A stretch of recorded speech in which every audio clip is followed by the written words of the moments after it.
on defense when it matters most, noting that the team gives up 33 points in their last 5 playoff losses. So who's under more pressure here, Allen or McDermott, Brew? Look, Josh Allen, like I said about Lamar, every year he's facing a ton of pressure now. Now, the difference is he has played some of his best football in the playoffs, so that's different from Lamar. So I'm going to go with McDermott because if they, let's say they have next season ends almost exactly like this past season did. You're not getting rid of Josh Allen. You stick with Josh Allen, but at some point, they may feel like, even if your coach is good and McDermott is good, sometimes it's like when we keep getting close, but we can't get over the hump. We just saw it with the Knicks and Tom Thibodeau, whether you agree with it or not. Like, this is what happened. Andy Reid, now I know his last year there in Philly was bad, Tony but Dungy he kept getting close. Yes. Like, I mean, even go to John Elway, Dan Reeves was a really good coach. And they moved on from him, had Wade Phillips, and then Mike Shanahan comes in. So you're never getting rid of your franchise quarterback if he's that good. So the coach, even if he's good, and McDermott's done a very good job. But at some point, they may be like, we got to look at the culture. We got to look at we need a new voice and this is the cruelty of the gig, or we just can't keep doing the same thing. Yeah. And so to Chadia's point, here's the numbers, because this is the Bills' defense has been the opposite of the early Spags Chiefs defenses, where they were bad in the regular season and then stepped up in the playoffs.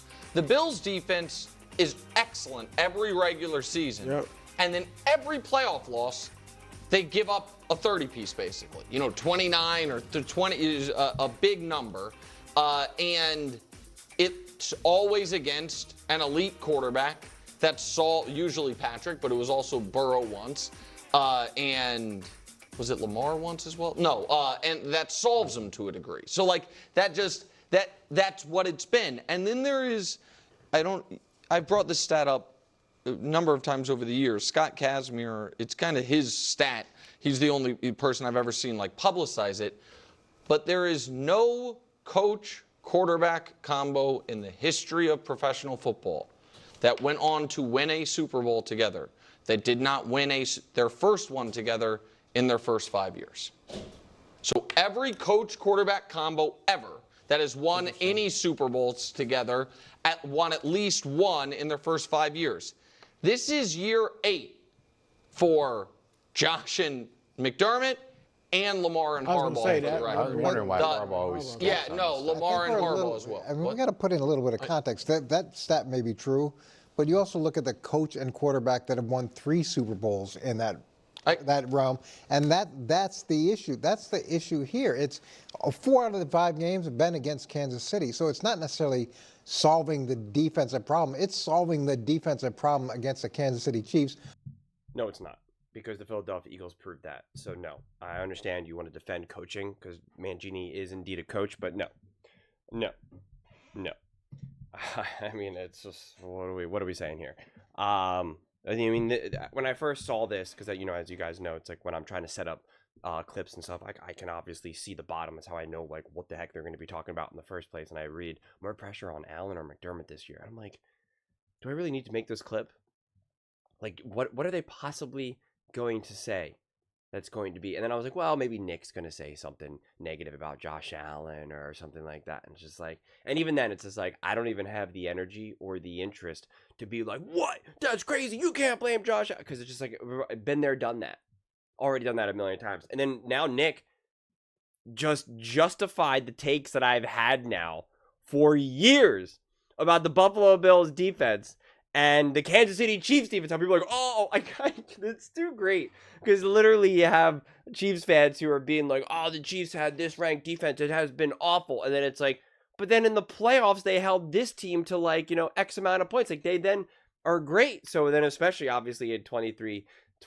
So just kind of hilariously absurd. And has been the opposite of the Buffalo Bills. And it's not just the Kansas City Chiefs, because they do it to other teams, when they're playing against them. That much is very much true.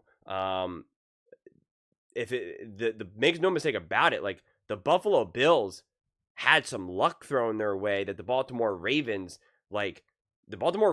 gave, like Lamar Jackson gave them an easy interception. The fumble, you could say, was like good defense, right? They got to Lamar, so we won't take that away from him.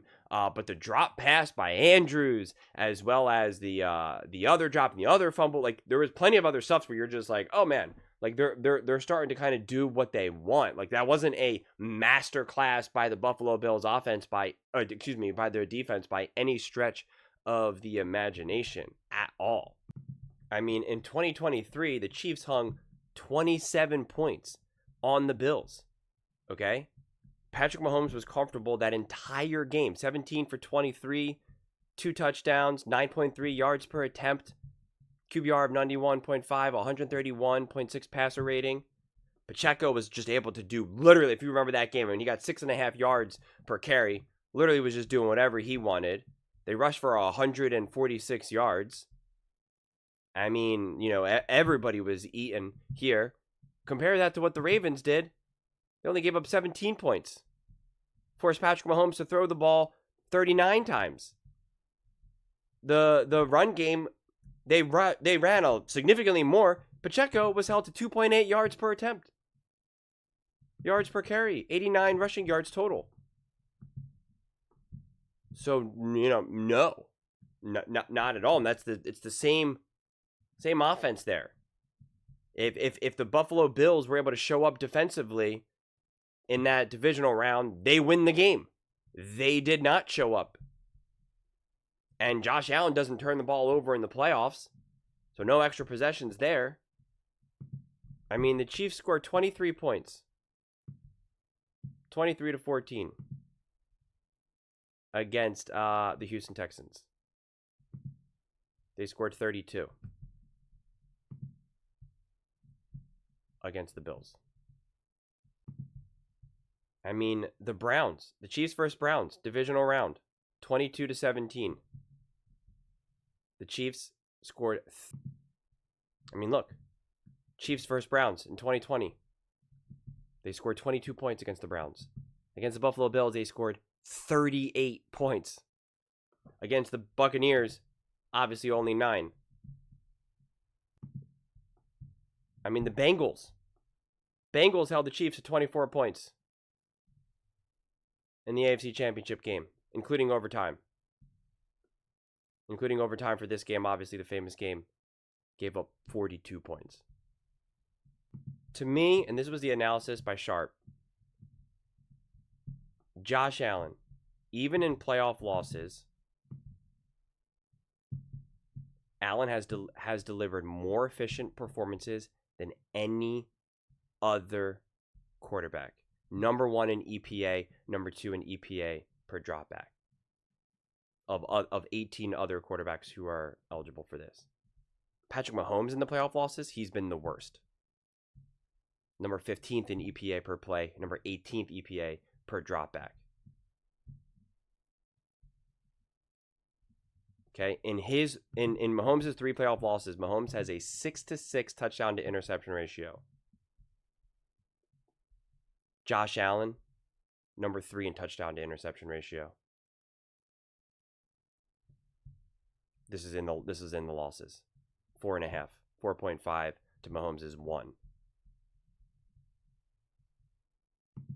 I mean, in fact, the Bills averaged 24.6 points per game scored in playoff losses over the last 5 years, which is number 1 most of any NFL team with at least 3 playoff losses. You can see in their losses, in their 5 playoff losses, the Bills averaged 24.6. Okay? The average for teams that lose playoff games is 18.8. So you can't expect anything more from Josh Allen at this point. Okay? For the vast majority of his playoff performances, he's also had to be the leading rusher, which is ridiculous at this point. If you go over the vast majority of his playoffs since from day one, it was like 80%, 70%. I forget now because when I originally did the math for it, it was before this last playoff run. And I don't think he was the leading rusher in either of those games that he played in any of the three. So it's going to be a little bit different now. But still a tremendous chunk. And it's not surprising because they finally gave him a little bit more support. He was able to get to the AFC Championship game, but surprise, surprise, his defense just could not do anything. And yeah, it's clearly not on Josh Allen. And to try to put it on Josh Allen is just people making stuff up. And then, of course, Mahomes fans always sneak into the comment section for this type of thing. And again, I'm not going to be discussing. Regrettably, that article kind of mentions Patrick Mahomes in there and compares it to him. I'm not comparing Patrick Mahomes to Josh Allen at this point in this video, nor do I feel like I'm going to turn that whole conversation into that, because it just doesn't mean anything to me at this point. It's just kind of crazy. People still try to invent this whole thing where like Josh Allen has had the ball in his hands and he couldn't deliver. It's just like people still make up those narratives, and that's just all it is at this point. It's just made up nonsense. It really is, and it's just right now it's so popular. If you know, you guys see that everywhere. IYIK, I think it is, right? If you know, whatever it is.